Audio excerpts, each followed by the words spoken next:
மேடையில் இருந்திருக்கும் பெரியவர்களுக்கும் இந்த விழாவுக்கு வந்திருக்கும் பத்திரிகை தொலைக்காட்சி இணையதளம் நண்பர்கள் அனைவருக்கும் வணக்கம்.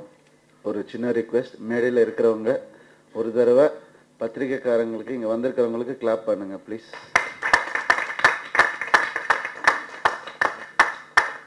என்ன ரிவ்யூஸ் பா, என்ன நம்பிக்கை கொடுத்துருக்கீங்க. ஒரு நல்ல படம் எடுத்தா ஓடும், ஒரு நல்ல படம் எடுத்தா நான் மார்க் போடுவேன்யா, நீ தப்பான படத்தை எடுத்துட்டு அதிக மார்க்குக்கு ஏன் ஆசைப்படுறீங்கன்னு எனக்கு இன்னைக்கு தான் உங்க மேல ஒரு மரியாதை வந்திருக்கு. சத்தியமா சொல்றேன். இத்தனை நாள் உங்க மேல நட்பு இருக்குது, அது வேற. ஆனா மரியாதைன்றது இன்னைக்குதான் எனக்கு வந்திருக்குது. எங்க அண்ணனுடைய சரி அழமாட்டேன். எங்க அண்ணனுடைய சந்தோஷம் இத்தனை வருஷம் என்னவா இருந்துச்சுன்னா, தம்பி ஜெயிச்சு சந்தோஷப்படுறார். அவருக்குன்னு சந்தோஷமே இல்லை தனியா. தம்பி ஜெயிச்சா சந்தோஷம், தம்பிக்கு சக்சஸ். எனக்கு 12 வயசுல அரங்கேற்றம் நடந்துச்சு. அதை பார்த்து ஒரு வாரமா அதை பத்தியே பேசிட்டு இருப்பாரு. டேய் எல்லாரும் இவ்வளவு சந்தோஷப்பட்டாங்க. அவருடைய சந்தோஷம்ன்றது ஏன் சந்தோஷம் தான். அவர் சந்தோஷமா இருந்துட்டு இருந்துச்சு இத்தனை வருஷம். இப்பவும் அப்படிதான் இருக்கிறாரு. நான் அதை சொல்ல வரல. ஆனா இன்னைக்குதான் உண்மையா மனசார நான் என் அண்ணனை பார்த்து சந்தோஷப்படுற முதல் நாள். தனி ஒருவன் ரிலீஸ் ஆன அன்னைக்குதான் ரொம்ப எல்லாருக்கும் அவர் ரீமேக் ராஜாவை தான் தெரியும். ரீமேக் பண்ணுவார். அதெல்லாம் நான் அப்பெல்லாம் சிரிச்சுப்பேன் மனசுக்குள்ளேயே. ஒரு நாள் வருவார், அவர் பண்ணுவாரு. அப்ப நாங்க சிரிக்கிறோம் அவங்கள பார்த்து. அந்த நாள் வரும்னு அது வந்துருச்சு. அது ஒரு பெரிய ஒரு சேலஞ்ச் எல்லாம் கிடையவே கிடையாது. புல்ஷிட் அதெல்லாம் இல்லவே இல்லை. என்னன்னா உண்மையான ஒரு விஷயம் என்னன்னா, நான் ரிலீஸ்க்கு முன்னாடி சொல்லணும்னு நினைச்சு சொல்லி பெருமைப்பட்ட ஒரு விஷயம் என்னன்னா, எங்க ஃபேமிலிக்கு மட்டுமே தெரிஞ்ச ஒரு சீரியஸ் ஃபிலிம் மேக்கர் ராஜா இன்னைக்கு ரிலீஸ்க்கு அப்புறம் உலகத்துக்கே தெரிய போறாருன்னு நான் சொன்னேன் ரிலீஸ்க்கு முன்னாடி. அதான் இன்னைக்கு நடந்திருக்கு. அது சொன்னன்ற பெரிய பெருமை எனக்கு இருக்கு. அண்ட் இந்த படத்தை இவ்வளவு பெருசா எடுக்க முடியும், எடுங்க அப்படின்னு சொன்ன உண்மையாவே எங்க ஃபேமிலி தான் அவரு. நான் சந்தோஷ் சுப்ரமணியம் ரிலீஸ் ஆனப்போ அதான் சொன்னேன். ஏஜிஎஸ் அகோரம் அவர்கள் அவங்க ஃபேமிலி, எங்க ஃபேமிலி மாதிரி அவங்க. அண்ணனுக்கு நாங்க சொல்றோமோ இல்லையோ ஸ்ட்ரைட் ஃபிலிம் தான் சார் அடுத்தது நீங்க பண்ணீங்கன்னு சொன்னவங்க. அவங்களுக்கு உண்மையாவே ரொம்ப ரொம்ப கடமைப்பட்டிருக்கோம் நாங்க.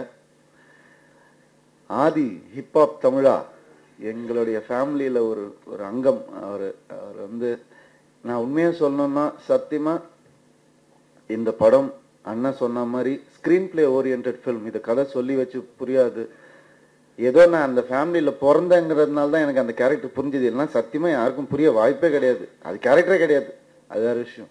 அது ஒரு ஸ்கிரீன் பிளே, அது மைண்ட் காம்ப்ளெக்ஸ் கேம், அதெல்லாம் புரிய வைக்கவே முடியாது. நான் அவரோட தம்பின்றதுனால தான் இந்த கேரக்டர் எனக்கு புரிஞ்சுது.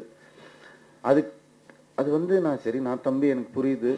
எப்படி மியூசிக் டைரக்டர்லாம் எக்ஸ்பிளைன் பண்ண போறாரு, எப்படி இது வாங்க போறாரு அப்படின்னு நினைச்சிட்டே இருந்தேன். ஆனா ஒரு தீமை தான் வெல்லும் சாங் ஒன்று போட்டுட்டு உன் மேல அப்படி ஒரு மரியாதை. மியூசிக்கு இல்ல, லிரிக்ஸுக்கு. என்ன லிரிக்ஸ் அது! ஐயோ, ஒரு 20 வயசுல 20s இருக்கிற ஒருத்தனால எழுதக்கூடிய ஒரு வரியே கிடையாது. அது உன் மேல பெரிய மரியாதை வந்தது. உண்மையாவே சத்தியமா salute to all the dialogues in the all the lyrics in the movie. Salute. Subha அவர்கள் இருக்காங்க. அவர் சத்தியமா சார் எப்படி அண்ணன் ரொம்ப காம்ப்ளெக்ஸா யோசிப்பாரு சார். அண்ணன் கன்ஃபியூஸ் பண்ணிப்பாரு.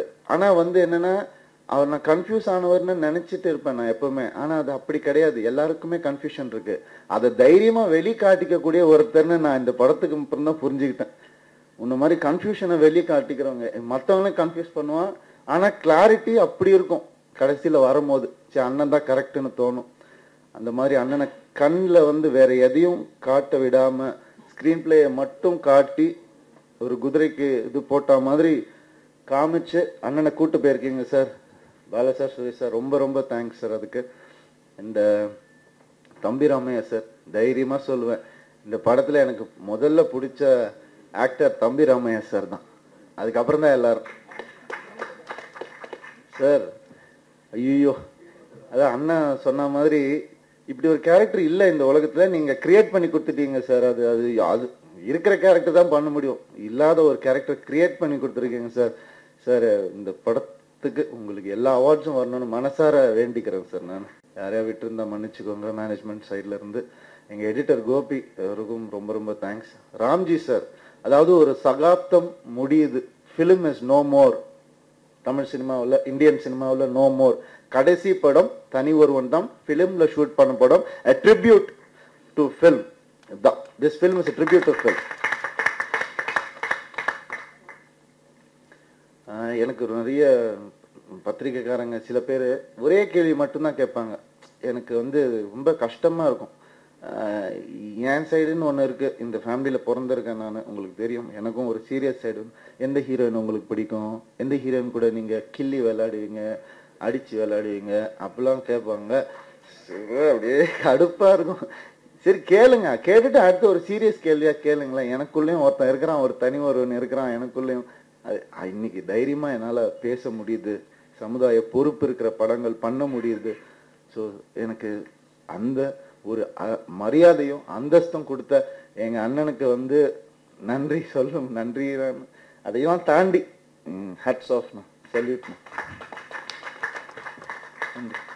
கடைசியா ஒன்று தான் சொல்லுவேன், எல்லார பத்தியும் பேசிட்டு நினைக்கிறேன். இந்த நண்பர்கள் இங்க வந்திருக்காங்க, நண்பர்கள் அவங்கெல்லாம் நடிகர்கள் கிடையாது. நான் வந்து வேற வழி இல்லாம எங்க அண்ணன் 2 வருஷம் படம் எடுத்தாலும் நான் ஒரு தம்பி நடிச்சுதான் ஆகணும், வேற வழியே கிடையாது.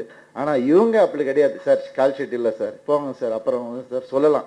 ஆனா இன்னைக்கு உண்மையாவே அவங்க ஏன் எங்களை ஃபேமிலின்னு சொல்றாங்கன்னா, எங்களுக்காக வந்து கணேஷ் வெங்கட்ராமும், ஸ்ரீசரணும், ராகுலும், நம்ம ஹரிஷும் எங்களுக்காக எப்ப கூப்பிட்டாலும் எந்த கண்டினியூட்டியும் மாறாம அப்படியே வந்து நிக்கக்கூடிய அந்த சகோதரர்கள் எங்களுக்கு கிடைச்சிருக்காங்க இந்த படத்து மூலமா. ரொம்ப ரொம்ப நன்றி உங்க எல்லாருக்கும்.